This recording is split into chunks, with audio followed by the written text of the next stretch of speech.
Бля, маленько промокнем, даже камера. Мокрые.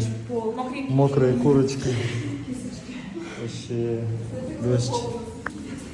Ой, я думал, мокрый. Как будто тут водичка. Прикольно. Вау. Сейчас пойдем под дождем, да, капает. На улице ливень мощный просто. Сколько мы тут пробежали, так, 20 метров, промокли. У тебя сережка, что ли?